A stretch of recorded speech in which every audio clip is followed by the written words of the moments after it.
Okay, I am making Maria Emmerich's protein egg pudding, but this time with scrambled eggs.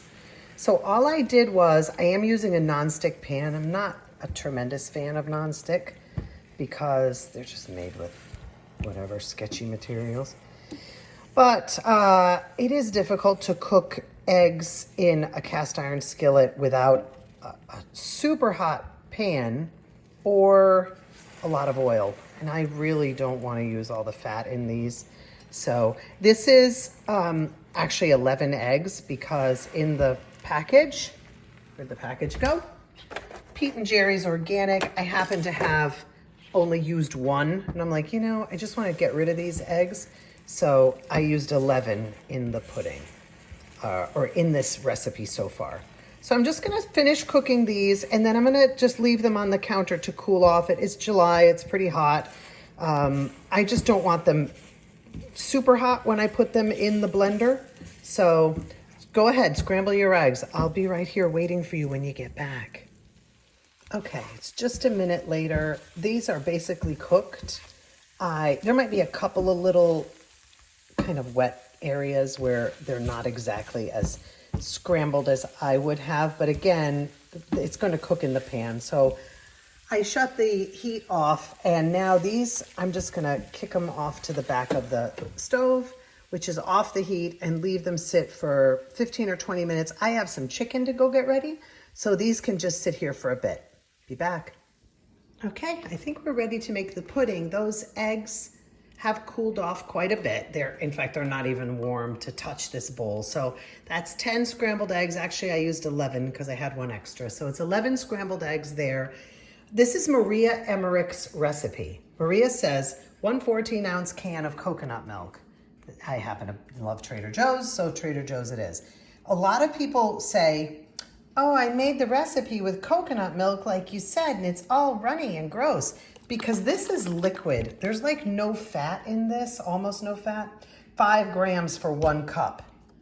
If you had 1 cup of this, you would have something like 60 grams. A quarter of a cup times 4. So you'd have 44 grams in a cup. So there's that much fat in there as opposed to this, like 4 or 5 times the amount by the time you add the whole can in there. And it's the fat that helps. If you put this in the fridge, it becomes quite like thick, because there's a lot of coconut fat there. So that's the kind of coconut milk. When Maria Emmerich says a can of coconut milk, it's a can. It's not a carton, it's a can. Sorry, I get so cranky. So pour on your can of coconut milk. There's some stuff in that can. Because I'm one-handed, I'll scrape that before I start the blender. Maria's recipe calls for vanilla extract, but I love Nielsen Massey extracts, and they do make a chocolate extract. Because I'm making chocolate pudding, I'm going to put in 2 teaspoons of chocolate extract. Maria's recipe says 1/8 of a spoon of salt, so that's just like a pinch. About 1/2 cup of erythritol or swerve, whatever you want to call it. You could use allulose, I think any kind of sweetener. This is 1/4 cup of cocoa powder. Dump it in, and I'm gonna get the stuff from inside that can, and I'll be back to start this. Okay, all of the coconut milk is in here. So this is the 11 eggs, 1 14-ounce can of coconut milk. It is the 1/2 cup of swerve, the 1/4 cup of cocoa, 1/8 of a teaspoon of salt, 2 teaspoons of, again, I used chocolate extract. Pure chocolate extract. You can use vanilla, you can use orange, you can use strawberry, you can use whatever combination you think goes nice with chocolate. So I'm going to put the lid on because, my blender works a little weird. So you press start and start. And I'm going to say quickly that Maria's recipe, people buy that really expensive blender. I can't remember what it's called. It's like $400. This is just an everyday KitchenAid blender.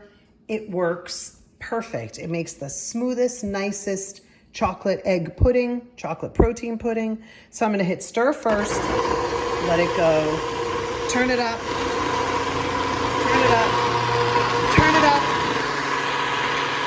and I'll be back in about 3 minutes.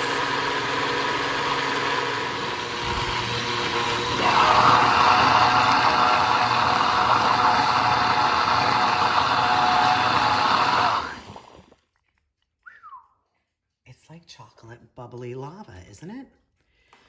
It's amazing. It's very, very smooth. There's no chunks of egg or anything in it. I want to tell you that when I first saw Maria's recipe, I'm like, that's got to be disgusting. Pudding made. It's the hard-boiled egg one. I thought, oh my God, that's going to be like the grossest thing on the planet. But people were raving. I go, all right, I'm game. I'll try it. I did try it with hard-boiled eggs. It is eggy kind of smelling, and I like eggs. So if you don't like eggs, you might be really put off by it. So do it with scrambled eggs. There's no hard-boiled eggy smell. However, I'm still not going to eat this today. It's, in the afternoon today. It's not going to be cold enough. This needs to sit overnight. Tomorrow morning, I like these for breakfast because I pour them into these small ball canning jars, mason jars, whatever you want to call them. And each one of these holds 1 cup. It's 5 servings per recipe. And I'm just going to decant them into these and get them going. And that's it. That's all I'm going to do. Okay, my little YouTube friends, that's it. I still need to clean. I dripped a little down a couple of them, but it made 5 jars, all even, all perfect. I'm going to put caps and rings on these and just put them in the back of the fridge, and they'll be ready tomorrow. So remember coconut milk. I also want to just say something because I know a lot of people are totally skeeved out by putting scrambled eggs or hard-boiled eggs into this pudding. Don't be. If you think about it, custard, or like everybody loves creme brulee,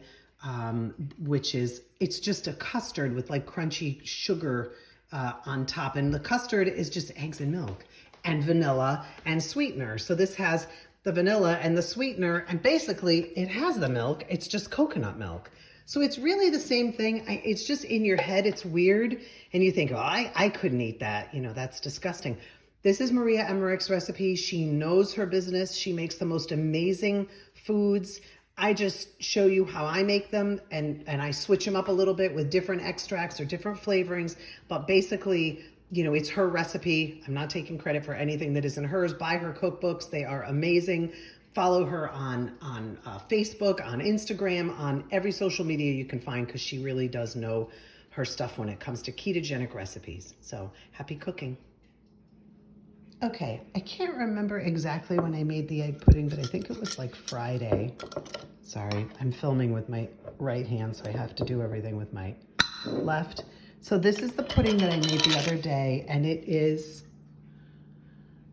Monday, 4th of July. Happy 4th of July. Happy Independence Day. I'm going to eat this pudding before I head out to the track.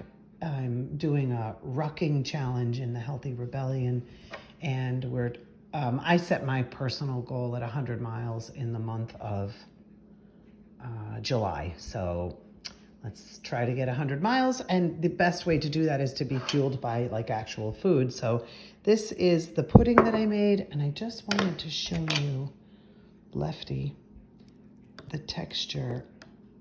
It's amazing. It's absolutely amazing, and it's very delicious. This time I had made it with the scrambled eggs and chocolate extract instead of vanilla extract, and cocoa powder.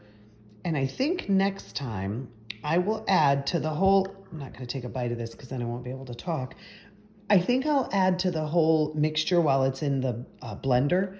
I'm going to add like a teaspoon, maybe 2 teaspoons of instant coffee, coffee granules, instant coffee. That'll be such a small amount of caffeine, and I don't eat this. It's not like I eat, by the way, it'll be split between 5. So 5 servings. So it'd be a small amount of caffeine. So, and I also don't eat this chocolate pudding. I make it for breakfast, not for dessert. So it's not like I'm having it after dinner and that I accidentally, slipped myself a dose of caffeine.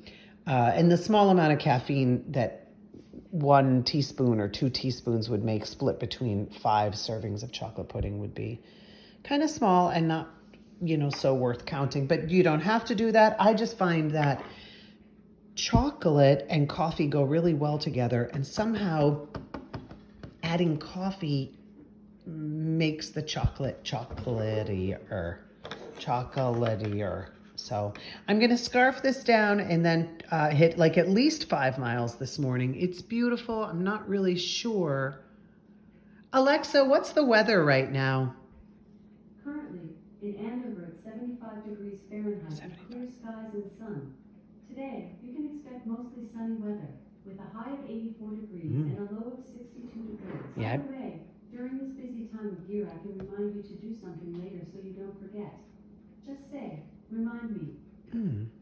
Remind me to tell you to shut up. Well, have a nice day, everybody.